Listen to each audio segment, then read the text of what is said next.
नमस्कार दोस्तों।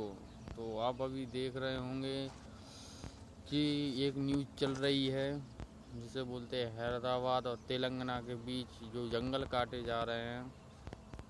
बहुत ही बड़ी खबर निकल के आ रही है। पता चला है कि वहाँ सरकार इंफ्रास्ट्रक्चर खड़ा करना चाहती है, बड़ी बड़ी बिल्डिंग्स, बड़े बड़े टावर, बड़ी बड़ी फैक्ट्री, और उन जंगलों को काट कर वहाँ समतल ज़मीन कर वहाँ बड़ी बड़ी इंफ्रास्ट्रक्चर तैयार कर रही है। ऐसी उसकी रणनीति है।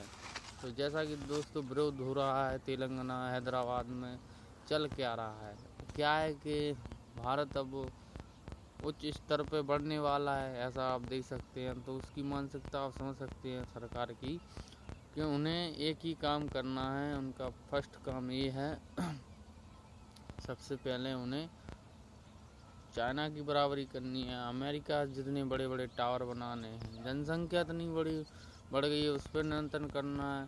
चाहे उसके लिए पेड़ काटना पड़े, चाहे जानवरों को उनकी जो जीवन शैली है उससे दूर करना पड़े, चाहे मरे चाहे कुछ हो, उन्हें सरकार को इससे कोई फ़र्क नहीं पड़ता दोस्तों। तो इसका सीधा एक ही मतलब निकलता है कि सरकार को सब कुछ पता है। जंगल काटे जाएंगे, पेड़ काटे जाएंगे, जो जीव उसमें रह रहे हैं, जानवर, उनका भी एक रहने का जो वातावरण है उसमें सरकार दखल अंदाजी कर रही है। जो उनका जीवन शैली है जीने की, जैसे आम इंसान का या किसी गांव में जो रहने वाले लोग होते हैं उनका एक गांव का माहौल होता है, शहर में रहने वाले लोग उनका एक शहर का रूप घर होता है। ऐसे ही ये जंगल में रहने वाले जो पशु पक्षी जो जानवर हैं उनका एक घर है जंगल, जिसे सरकार तोड़ने का प्रयास कर रही है। वैसे तो ऐसा नहीं होना चाहिए कि हर किसी को यहाँ पर इस धरती पर रहने का अधिकार है, और हर इंसान को अपने अपने अधिकारों का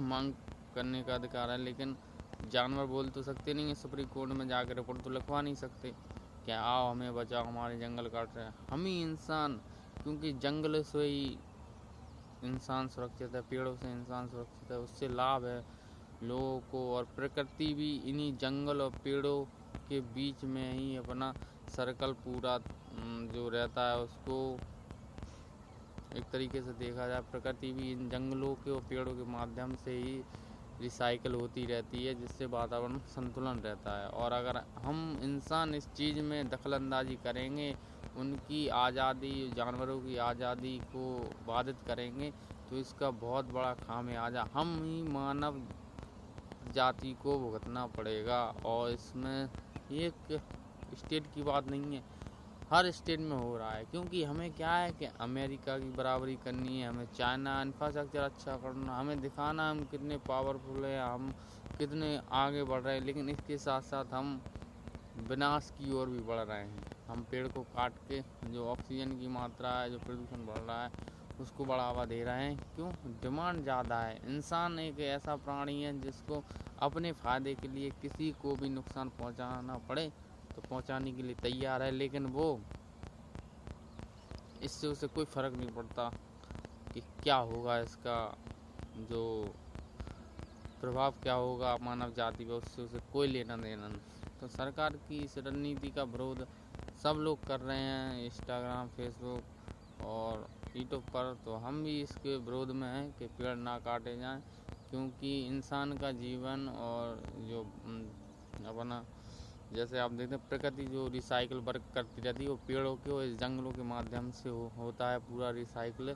और हम उन्हें काट के बाधित करेंगे उनकी आज़ादी को, जानवरों की।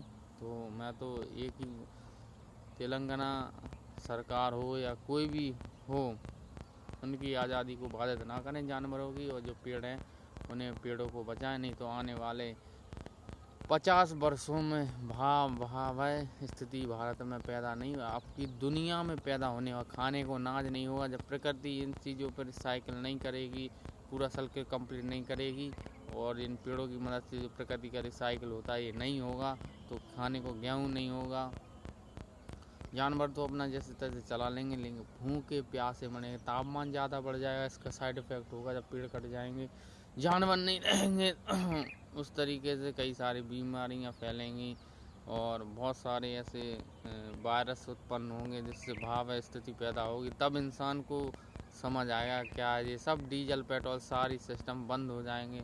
तब इंसान को अपनी जान बचाने के लिए इन्हीं जानवरों की तरह भागना, दुखना पड़ना पड़ेगा। तब उसे समझ आया कि वाकई हमने प्रकृति को छेड़ के सबसे बड़ा नुकसान किया है और अभी भी नहीं सुधरोगे तो आने वाले समय में मानव सभ्यता इतनी बुरी तरीके से नष्ट होगी जिसकी कोई सीमा नहीं है। इसलिए इंसानों से यही अपील करें, कहीं पशु पक्षी मिले भूखे प्यासे तो उन्हें दाना पानी ज़रूर दें और पेड़ हो तो उन्हें बचाएं। पेड़ कम काटें और ज़्यादा से ज़्यादा पेड़ों को काटने से बचाएं तो ज़्यादा बेनिफिट्स हैं। ये दवाइयाँ और ये चीज़ें हमें ज़्यादा देर तक सुरक्षित नहीं रख सकती। बिना ऑक्सीजन के हम ज़्यादा देर तक नहीं रह सकते। तो आप सबको हमारा वीडियो पसंद आया तो हमारे चैनल को लाइक सब्सक्राइब कीजिए। तब तक के लिए नमस्कार। और अच्छी नई वीडियो और क्या चल रहा है देश में उसके बारे में नई नोटिफिकेशन लेके आते रहेंगे। तब तक के लिए नमस्कार।